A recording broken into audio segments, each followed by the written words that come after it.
Hey everybody, Trooper Constantine with the San Andreas State Police. I'm here to deliver the first presentation in the Whackpack City Worker Training Series. This one's titled Quality RP and How to Get It. We're going to start by asking ourselves a simple question. What are the signs of high quality RP? As we define and answer that question, we'll reveal for ourselves what we need to do to create and maintain a really healthy RP community. Alright, so the first point I'd like to make is that there are three key things that we can focus on as city workers that will make our community come to life. First, that all players are engaged and animated in their interactions. It's a game after all, and what drives us to RP to begin with are the endless possibilities and fun that can come up when people group up, start mixing it up, just to see where it goes. Next, that players get a chance to share their personality and or their backstory. Most players have put a lot of time and effort into their character, who they are, what they're about, what they're trying to do, and we as city workers have an obligation to try and bring that out whenever we're interacting with the civilians in our community. It's only right, and it's the only respectful thing to do when people have put so much energy into who they are. And then lastly, each player is creating opportunities to advance the story. It's part of our mission as city workers to move the story forward, to ask the right questions, to be that worthy RP partner that allows a player to explore who they are and then in turn help you explore who you are. Alright, let's take a minute to explore this first concept a little deeper. All players are engaged and animated in their interactions. We have to start by acknowledging how difficult this game is. Roleplay is a challenge when you think about it. And then to be engaged and animated while doing it, that's an even bigger challenge. Consider this. RP requires that we all start as two or more strangers that begin an interaction, armed with nothing more than their wit and their backstory. They mix, they riff off each other, and out of that comes a completely unique story for that moment in time. Each interaction is unique and unpredictable, and every day that you start a shift, it's different every time. There are endless possibilities with URP. That really is the draw, but that also is the challenge. So to really make RP happen, you have to be willing. If you're willing to live by a few standards, the RP will be deeper and richer. Alright, so you may be asking yourself, Trooper Constantine, what does it mean if I'm willing? If I'm willing to go the extra mile to make RP great, what do I have to do? First off, don't be toxic. It's pixels on a screen at the end of the day, with people you're likely to never meet in real life, all trying to play a game together to have fun. There should never be a situation where anything that happens in a video game emotionally triggers us to the point that real life rage gets translated into our characters. There's a difference between getting triggered about something and raging through your character and RPing emotion into your character. Learning that difference is a key dividing principle in RP. So here's the difference. When you're RPing and you're involved in a situation that calls for your character to demonstrate emotions, be that, build that in. But the moment our own personal angst crosses that divide, we've got a problem. Here's a quote from Chief Karma that will help solidify this point for you, and I quote, "If you find yourself in an interaction and you feel like you're losing emotional control, or if you feel like the situation is turning toxic, the answer is never to escalate the situation. The answer, and better answer, is simply to get in your car and drive away." Next, and I really do mean it, if you're willing, you have to be open-minded. You have to be open to what other players are giving you. I've got a story for you to make this point. One time, a farmer offered me a bushel of his finest product if I came to visit his farm up in Grapeseed. In reality, would a cop take time out of her day to go visit a farmer to socialize? Likely not. But this would be a good situation here where suspending reality to open the door to roleplay possibilities is a good thing. When I pulled up, the player ran over, overjoyed to show me his farm. He showed me all the different strains he was growing. The player got to share his whole rich backstory he created for the character. As a city worker, every chance we get to create a fun interaction leads to something memorable, and it creates a healthy community. It's the reason we're all here. Now that we've established what it is to be willing, let's talk about one final point if we truly are willing. And that's, you don't win or lose an RP. Think it through. If a criminal robs a bank and afterwards leads us on a high-speed 1080 that ultimately ends with him in handcuffs and his car in a fiery pile, did he really lose?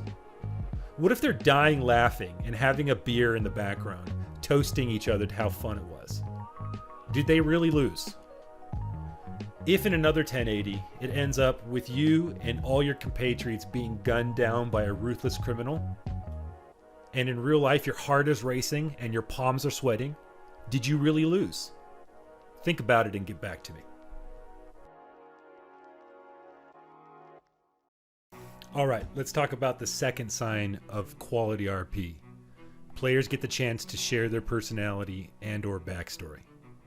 Most of the fun of roleplay is tied to being able to explore the character you've created for yourself. The same is true for the person you're interacting with. The best way to know if you're giving yourself and that player you're interacting with the best experience possible is to check yourself with a few self-reflecting questions. Ask yourself the following. What opportunities am I giving the other player to express themselves? Am I giving them openings? Am I talking over them? Am I being oppressive with my actions to the extent that they can't even get a word in edgewise? How are they going to get a chance to explore themselves if they can't speak? Or if they're constantly being overridden? Think about that. What do you observe about the player or their circumstances that could lead to a deeper conversation? Listen, everybody has put a lot of time and effort into the clothes they wear, the cars they drive, the accent, the way they act, all of that. And if we never react to any of it, we lose that whole backstory. So you have to see these cues and realize what they are. Cues for deeper conversation, and a signpost essentially saying, talk about me so that I can get into my backstory. So do it. That's part of how we facilitate healthy RP that builds our community. The last question, what can you do or say that might allow the player to expand their backstory? Can you take what you know about them and their circumstances and take it in a new direction to get them to explore more about themselves? And in turn, can they do the same for you? Imagine what the RP would be like day in and day out if we all tried to do that every day. Check yourself against these and see what happens. All right, let's transition to the last sign of quality RP. Each player is creating opportunities to advance the story. I've got a couple opening questions for you. How good are you at advancing the story? Really? How good are you as an RP partner that can be relied upon to help a player advance the story? We advance the story in a roleplay community the same way we do in real life, by interacting and conversing with each other. Take a second to think about what comprises an actual conversation between two people. A basic conversation consists of storytelling, questions and answers, and then more storytelling, and then more Q&A. So if our goal is to advance the story through quality roleplay, we need to learn to ask high quality questions that prompt the other player to advance the story. So what makes a quality question? In roleplay, the best questions are the ones that allow for room for the player to express themselves to the maximum. In other words, open-ended questions. Open-ended questions are just that, questions that allow for more than yes or no in the response. The more open your question, the more it prompts the other player to speak and advance the story. Now, why is that good? Well, it's good because open-ended questions get players talking. And as we've already established, conversation and conversing is the root of all RP. Whether it's in an adversarial situation of a cop arresting someone, or if it's two friends, or two enemies for that matter, two different gangs even. It all comes down to what questions and how is the interchange happening.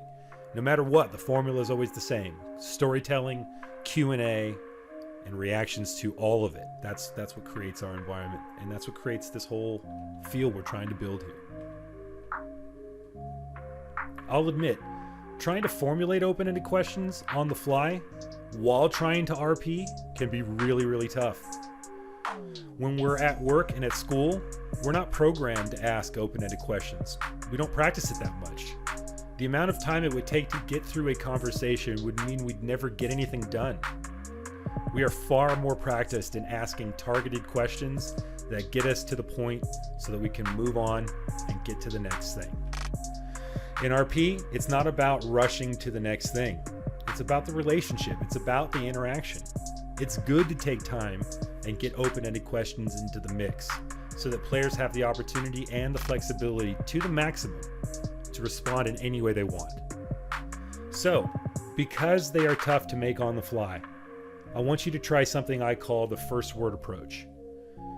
Interestingly enough, in the English language, the only thing that determines whether a question is open-ended or closed-ended is actually the first word you choose in the sentence.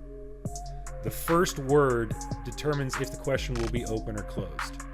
Choose your first word carefully, and then after that, just string along your thought and the rest of the question you wanted to ask. So, let me make it even more concrete for you. There's actually a certain set of words that if you use them, you can't help but have an open-ended question. So I've listed them on the screen to your left. So these are what I call open-ended question starters. Who, what, where, when, why. I don't care what your subject matter is. If you start your question with any of these words, it's guaranteed to be open-ended at the end of the question, and you'll get an open-ended response from your partner, from the person you're working with. Now, just unlike there's any other side of any coin, there's also closed-ended question starters as well too. There are certain words, like on this list here, that no matter what you do, you're going to end with a closed-ended question. You ever been approached by somebody who was trying to sell you a credit card and they said, hey, are you interested in this credit card? How easy was it for you just to say no, right? Well, that's because they asked a closed-ended question. They just made it simple. They teed it up for you to be able to clip that thing off and not have to elaborate. Now, closed-ended questions have their place, right? We're cops, sometimes we just need facts, and so we can always use targeted closed-ended questions to make, to get to the point, to get to the premise. But when we're trying to build a story and trying to advance the story, open-ended questions is where it's at, folks. It's how we do it. And if we're really going to create elaborate and deep and entertaining and fun RP, we're going to have to do it in an open-ended way that gives people maximum space to be able to build their characters and build it out with you.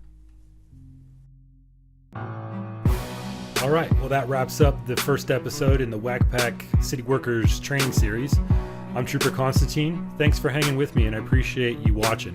I hope these best practices and these ideas work for you in the game. See you out there.